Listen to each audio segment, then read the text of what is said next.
Do you really think you get to walk away scot-free? I shot at Jason, feeling the sting of betrayal deep in my chest. Jason smirked, his eyes cold. You're delusional, Rebecca. You and that bastard are out. This house is mine. A low gasp escaped my lips as I stared at him, my home of 7 years suddenly feeling hostile and foreign. It had been just 3 weeks since I'd returned from my sister Dana's place after giving birth to Ethan. I'd stayed there to recover and receive much-needed support, but I hadn't expected to come back to this nightmare. Your clothes are gone, Jason said nonchalantly, folding his arms across his chest. Mom thought it best you not keep any false hope. False hope? I echoed, incredulous. Jason's mother, Diane, stepped forward, her face stern. I know about your affair, Rebecca. That child isn't Jason's. The weight of her words hit me like a physical blow. What are you talking about? Diane, Ethan is Jason's son. I have never... Spare me the lies. Diane's voice cracked with anger. I saw the pictures, the emails. I may have believed you once, but not anymore. Flashes of my life with Jason crossed my mind. The initial whirlwind romance, the engagement so full of promises, and our wedding day. Once his touch was gentle and his words kind. What had happened? Where did it all go wrong? Think it through, Jason interrupted my thoughts, voice dripping with sarcasm. Doesn't take a genius to figure out why you suddenly got pregnant after all those years. I felt my knees threatening to buckle. We struggled for years, Jason, the treatments, the hopes and disappointments, and now you're saying...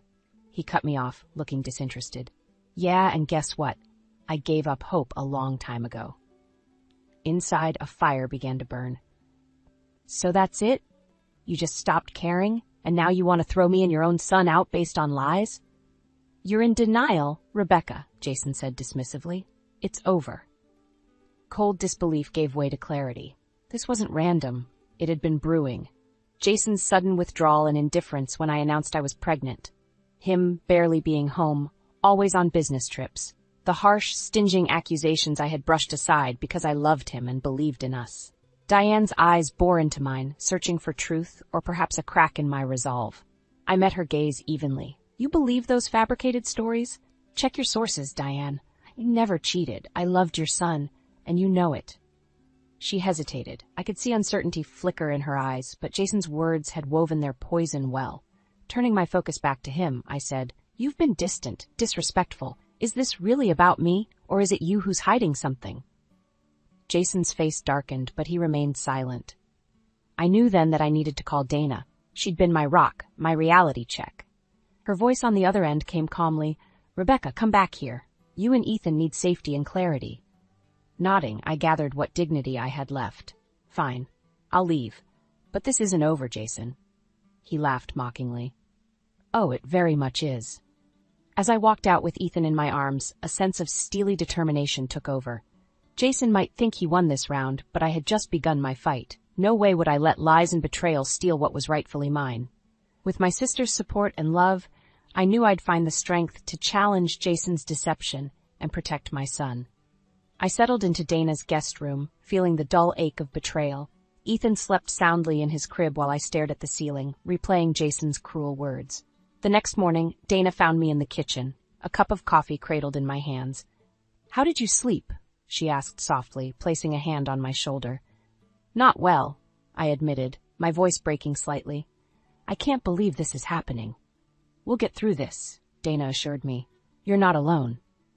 Her words were a balm to my raw nerves. She began cooking breakfast while I took a deep breath, ready to recount the agonizing events that led me here. You know, things weren't always this bad, I started, staring at the steam rising from my coffee. Jason's parents were like family to me, especially during the fertility treatments. Diane and Robert were so supportive. I remember, Dana said, flipping pancakes. They were always around, helping out. I nodded, recalling their kind gestures that once felt so genuine. But Jason's prolonged business trips and constant absence had frayed the bonds that held us together.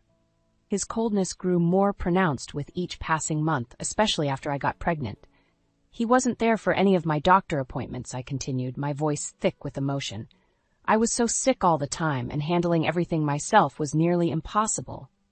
Dana turned to face me. Why didn't you ask for help? I didn't want to bother you, I said, shaking my head. And I kept telling myself Jason would come around, But instead, he started throwing around accusations of adultery even before Ethan was born. Dana's eyes narrowed. That jerk. What's his game? I don't know, I admitted, but it all makes sense now. This wasn't random. He's been planning something. Just then, Emily, Dana's 8-year-old daughter, bounced into the kitchen. Mom, can Aunt Becky and Ethan come to my school's family day? Dana smiled warmly at her daughter. Of course, darling, but remember, Aunt Becky has a lot going on right now. It's okay, I said, managing a smile. I think it would be good for us. I needed to feel normal, if only for a little while. After breakfast, Dana's husband, Tim, pulled me aside. Rebecca, if you need anything, we're here for you. Don't hesitate to ask. I nodded, grateful for his straightforward support. Thank you, Tim. It means a lot. Meanwhile, Jason's neglect echoed in my mind. I thought of how he dismissed my sickness, how he barely called, leaving everything to me. And those degrading phrases, screaming for a divorce, accusing me of being with someone else. Ethan stirred and whimpered in his crib. I picked him up, feeling his warmth. You're my reason to fight, I whispered into his soft hair, kissing the top of his head. Later, Dana helped me organize my things. As we packed, she remarked, Remember, you have the power to turn this around.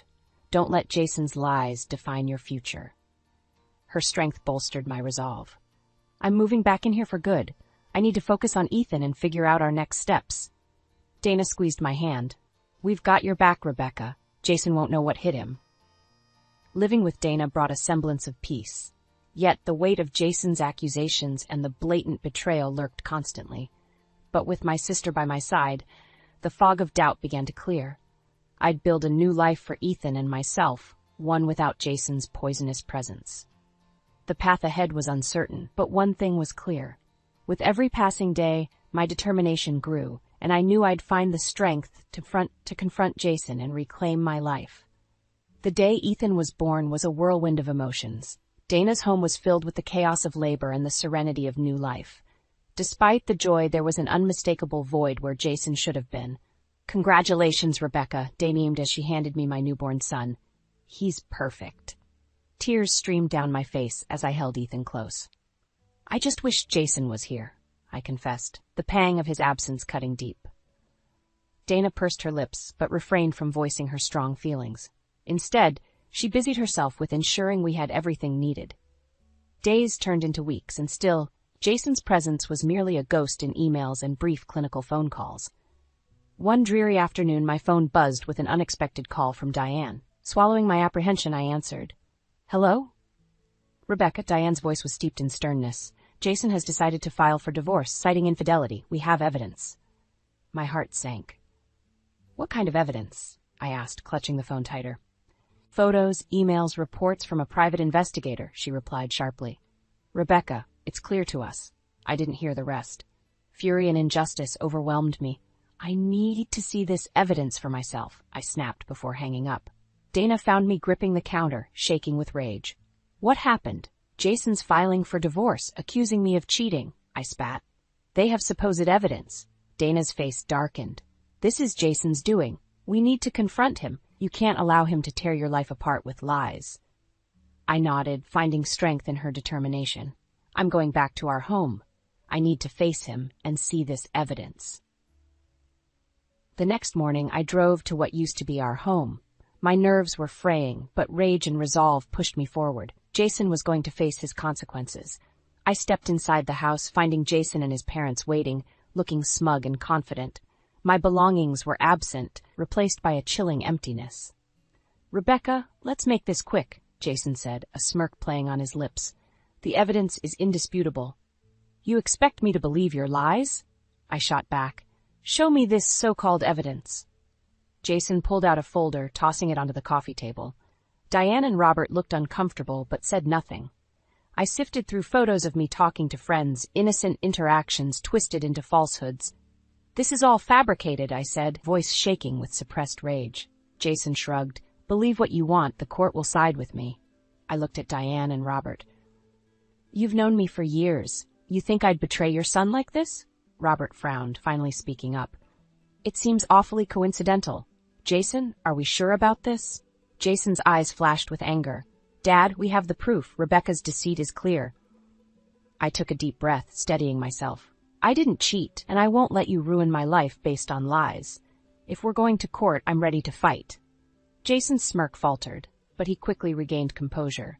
"You're delusional if you think you can win." The room felt charged with tension as I faced them, unyielding.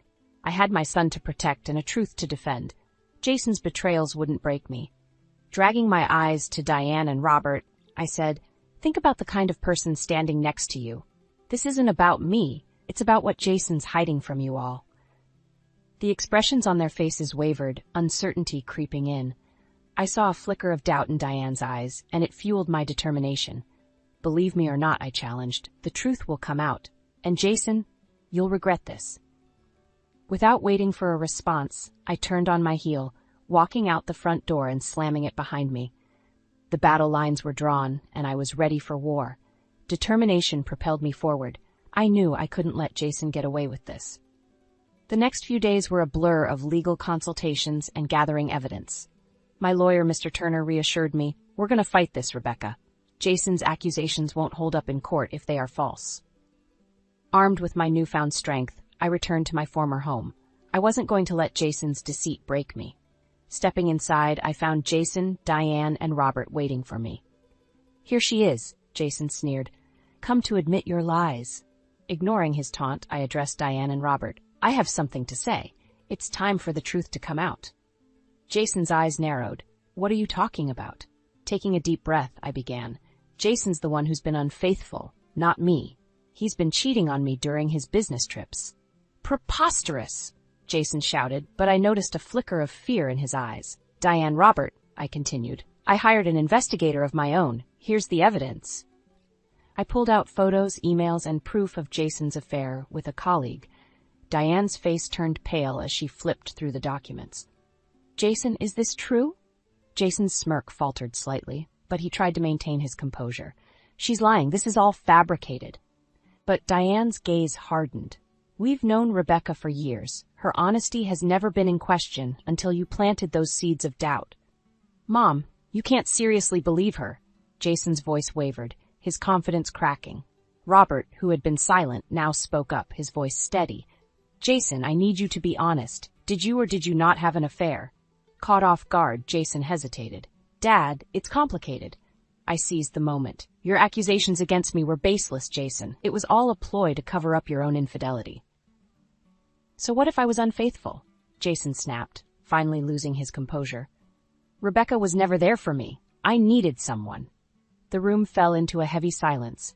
Diane looked at her son with a mixture of disappointment and anger. "You destroyed our trust, Jason. You let us believe in lies just to cover up your own failings." Robert's expression mirrored Diane's.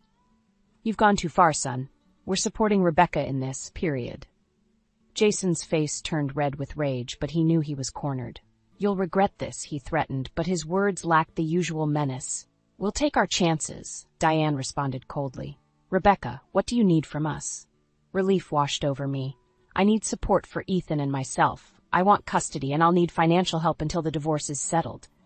"You have it," Robert affirmed. "We were fooled, but not anymore." Jason seethed, his mask of control slipping entirely. "You think you can just walk away with everything? I'll fight you in court." I met his gaze unflinching. "Do what you have to, Jason. But know this, the truth is on my side, and I'm not backing down." Turning to Diane and Robert, I added, "Thank you. I never wanted it to come to this, but I'll make sure Ethan grows up in a loving, honest environment." As I walked out, the weight on my shoulders felt lighter. This battle wasn't over, but I wasn't alone anymore. With Diane and Robert's support, I was ready to face whatever came next. Jason had underestimated the strength of truth and family, and that would be his undoing. The living room was thick with tension. Silence hung heavy as Jason's facade crumbled. Diane and Robert's presence gave me courage. I was ready to reveal Jason's true colors. "Jason," Diane's voice trembled with anger, "you've lied to us all." "And for what? To cover your own sins?" Jason scoffed, but the cockiness in his demeanor had faded. "You don't understand. I had my reasons." "Your reasons," I interjected, unable to hold back. "Like what, Jason? Justify betraying your family and me?" His eyes flashed with irritation. "You were obsessed with having a baby. You barely noticed I was drowning. I needed someone, and Amanda understood me." Diane gasped. Amanda? The colleague you traveled with? Jason looked away, his silence confirming her fears. Anger surged through me. So all this time, it was Amanda, and now she's pregnant, isn't she? Jason's jaw clenched. Yes, she is. We're starting a new life, Rebecca. Move on. Diane stepped between us, tears in her eyes. Move on, after the devastation you've caused? You're despicable, Jason. Robert's voice turned steely. This stops now. We're cutting you off financially, and you will support Rebecca and Ethan. You'll hear from my lawyer about the details. Jason's composure snapped. What? You can't just abandon me. I'm your son. You abandoned us first, Robert replied bitterly, and you betrayed the woman who stood by you. Jason's face twisted with rage. This isn't over. I'll fight for everything. You think you can take my life away so easily? I'm not taking your life, Jason, I said, my voice steady. I'm reclaiming mine. Ethan deserves a father who isn't a liar. This is for him. Diane, her tears drying into a hardened resolve, nodded. We'll testify against you if needed. Rebecca deserves justice. Jason looked at his parents, the reality of his situation sinking in. You're making a mistake. You'll regret this. No, Jason, Diane answered firmly. Our mistake was believing your lies and turning against Rebecca. That ends now.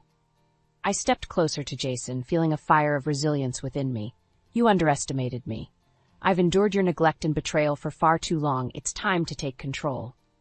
Anger flickered in his eyes. Do your worst, he spat, storming out of the house. As the door slammed shut, I turned to Diane and Robert. Thank you for standing with me. This isn't easy, but I'm grateful for your support. Diane embraced me tightly. Rebecca, we were deceived too. We're sorry for not seeing the truth sooner. Robert placed a reassuring hand on my shoulder. You're brave, and we'll help you through this. You have our full support. Leaving their home, I felt a renewed sense of purpose. This battle wasn't just for me, it was for Ethan. Jason's threats no longer held power over me. With the truth on my side, I was ready to face the legal war ahead. Back at Dana's, I recounted everything to her. She hugged me tightly. You did it, Rebecca. You took the first step. Yes, I said, a new determination in my voice. Now, we fight. Jason might have started this war, but I was ready to finish it. For Ethan, for myself, and for the truth. The days ahead would be challenging, but I knew one thing for sure. I wasn't alone anymore. I had my family, and together, we'd face whatever came our way. My resolve steeled as I walked into the courtroom. Jason sat at the defense table, flanked by his lawyer. Flashing a smirk, he leaned back, projecting confidence.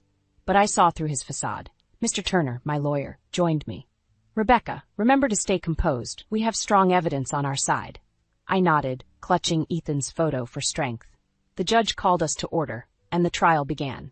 Jason's lawyer kicked off. Your Honor, the defendant, Mr. Keller, is here to contest the wrongful accusations made by Mrs. Keller. We have evidence of her infidelity and negligence as a mother. My anger simmered. Lies. All lies.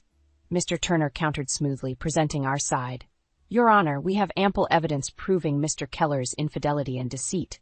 We'll show that Mrs. Keller is a devoted mother, wrongfully accused by a manipulative husband. Jason's eyes narrowed. The room buzzed with tension as Mr. Turner presented our evidence. Photos of Jason and Amanda, hotel receipts, emails, and witness testimonies. Each piece shredded Jason's facade further. Mr. Keller, Mr. Turner addressed Jason directly, you accused your wife of infidelity to cover your own. Do you deny these photos and emails? Jason shifted uncomfortably. Those are private matters, he dodged. They don't prove she wasn't unfaithful, too.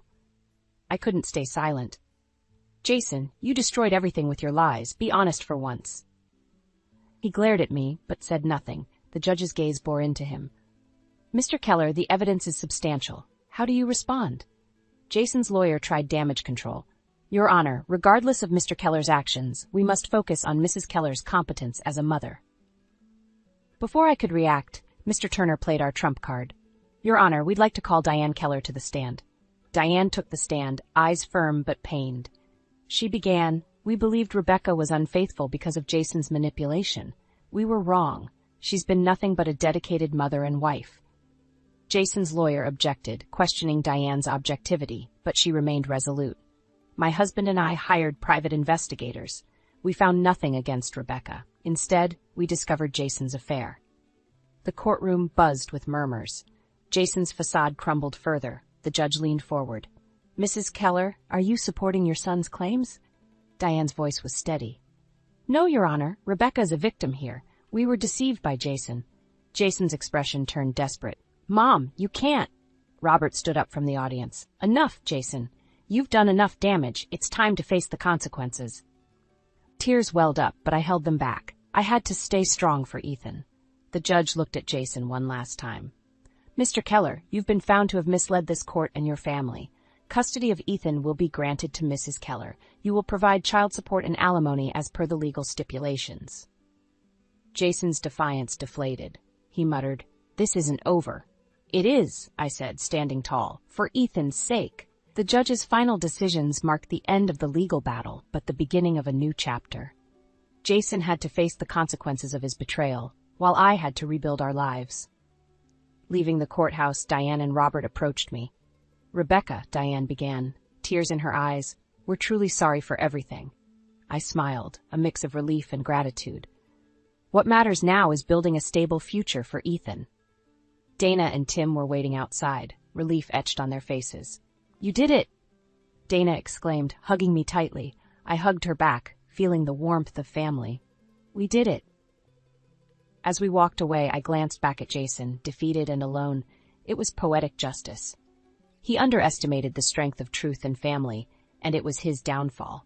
Our fight was far from over, but for the first time in a long time I felt hope. We were moving forward, and I was ready for whatever came next, knowing I had the love and support to face any challenge. Weeks passed, and the legal proceedings were finally over. I had full custody of Ethan, along with child support and alimony secured. It felt like a victory, but the real triumph lay in our future. We needed to move on. One morning, I met with a realtor to sell the house. Walking through the empty rooms, I felt a mix of sadness and relief. This place held memories, both good and bad, but it was time to let go. Dana joined me later, helping pack the last of my things. Ready for a fresh start? She asked, her smile warm and reassuring. More than ready, I replied, feeling lighter. I've already found a new place near your place. It's small but cozy. That's perfect, Dana said, carrying a box to the car. We'll be neighbors again. Emily is ecstatic. As we loaded the last of the boxes, Jason appeared at the driveway. My heart raced, but I stood firm, protecting Ethan, who was cradled in my arms. Rebecca, we need to talk, Jason started, his voice lacking its usual arrogance. There's nothing to talk about, I replied coolly. Everything's been settled. He shoved his hands into his pockets, looking defeated. Please, Rebecca, just hear me out. I need another chance. I stared at him, anger bubbling just beneath the surface. Another chance? After everything you put us through? You think you deserve that? Jason sighed, glancing away.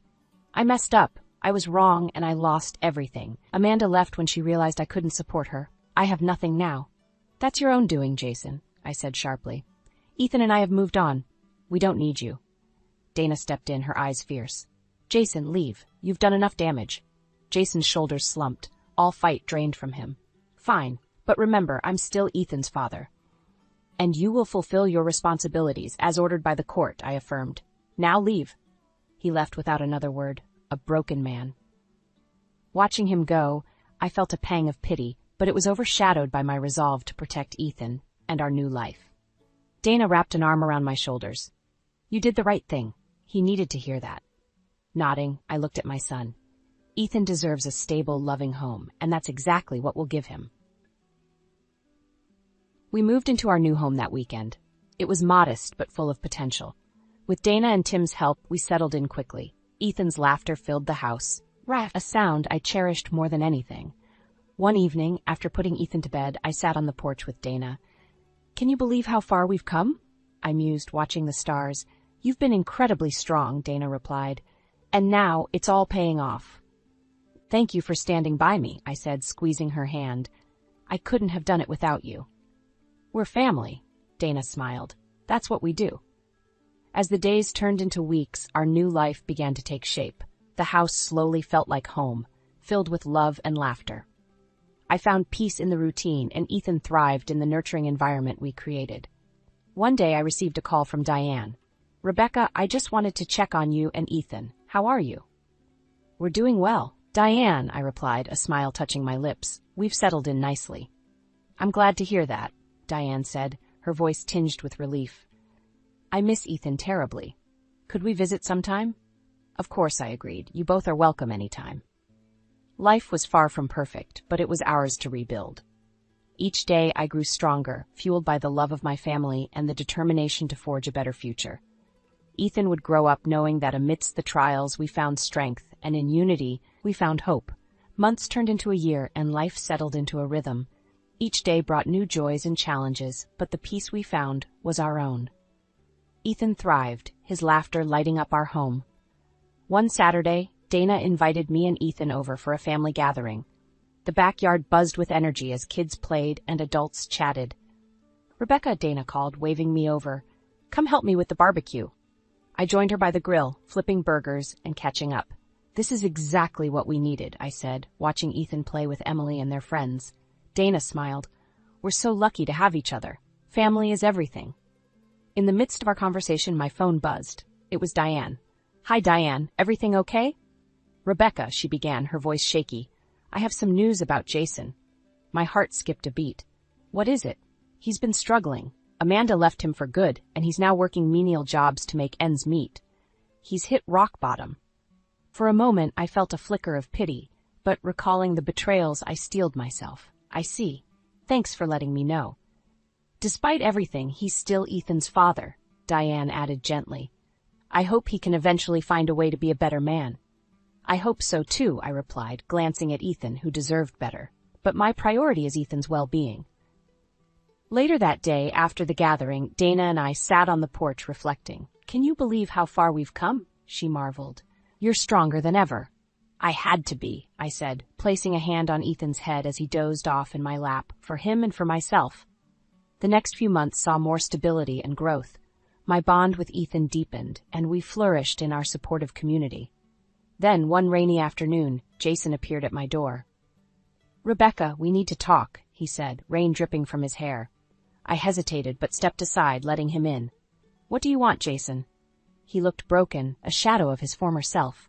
"I've lost everything. Amanda, my parents, my job. I'm trying to make amends." "Amends?" I echoed, incredulous. "Do you realize the damage you've caused?" He nodded, eyes downcast. "I've changed, Rebecca. I'm in therapy, working through my issues. I want to be a part of Ethan's life." "I'm not sure I can trust you," I admitted. "Ethan's stability comes first." "I understand," he sighed. "I'm willing to start small.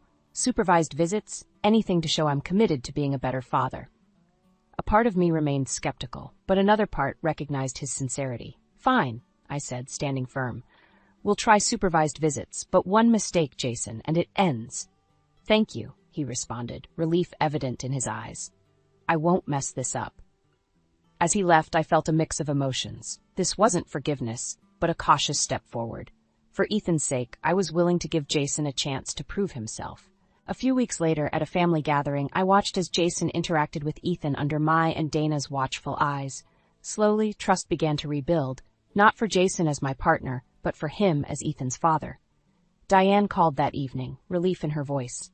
"Rebecca, thank you for giving Jason this opportunity. It means the world to him and to us." "Ethan deserves the effort," I replied, "but it's up to Jason to prove he's worthy." As I hung up, I felt a sense of closure. Jason's fall from grace was his own doing, but our future didn't rely on his redemption. It relied on the love and strength we built as a family. That night, as I tucked Ethan into bed, I whispered, "We've come so far, little one, and there's so much more to look forward to." The past year had reshaped our lives, but it had also fortified our spirits. We faced trials, overcame them, and emerged stronger. Together, we were ready to embrace whatever came next, with love, resilience, and unwavering hope.